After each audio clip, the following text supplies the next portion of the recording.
Welcome to County Portal, your simple source for local government services and public records. Let's get started. Today we're talking about how gerrymandering affects presidential elections, and the answer is more complicated than you might think. On the surface, it seems like it shouldn't have any effect at all. When you vote for president, your vote is counted across the entire state to determine who wins that state's electoral votes.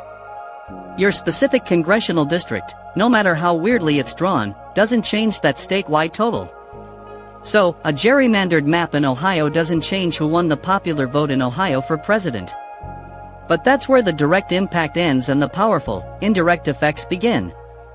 The biggest impact comes through control of the U.S. House of Representatives.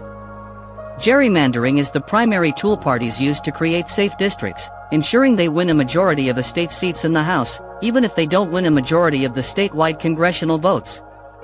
This manufactured majority in the House has huge consequences for a president.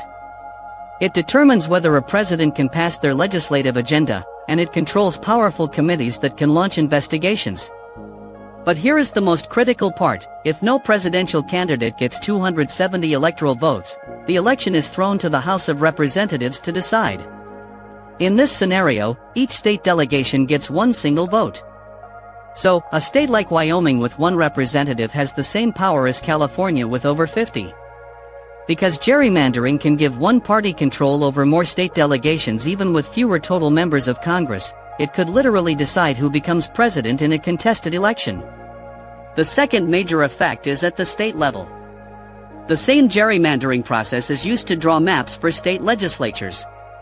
This means a party can control the state House and Senate for a decade, even if a majority of citizens vote for the other party.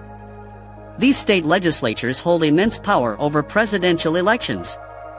They write the rules for voting, deciding things like voter ID laws, where polling places are located, and the rules for mail-in ballots. They are also responsible for certifying the state's election results and its slate of electors. A heavily gerrymandered legislature could, in theory, create rules that make it harder for the other party's voters to cast a ballot, or even interfere with the certification process itself, directly impacting the presidential outcome. Finally, gerrymandering poisons our national politics. By creating super-safe districts, it removes the need for politicians to compromise or appeal to the political center. Their only fear is a primary challenge from the extreme wing of their own party. This creates a more polarized, gridlocked Congress that is hostile to working with a president from the opposing party, making governance nearly impossible. It also changes the type of people who get sent to Washington, shaping the national political conversation for years. So while gerrymandering doesn't change your individual vote for president, it fundamentally warps the system around that vote, influencing who holds power, what laws get passed, and even how our votes are counted and certified. It's a hidden force that profoundly shapes the American presidency. Thanks so much for watching. If you found this video informative and want to understand more about how our political system really works, please hit that subscribe button and ring the bell so you don't miss our next video.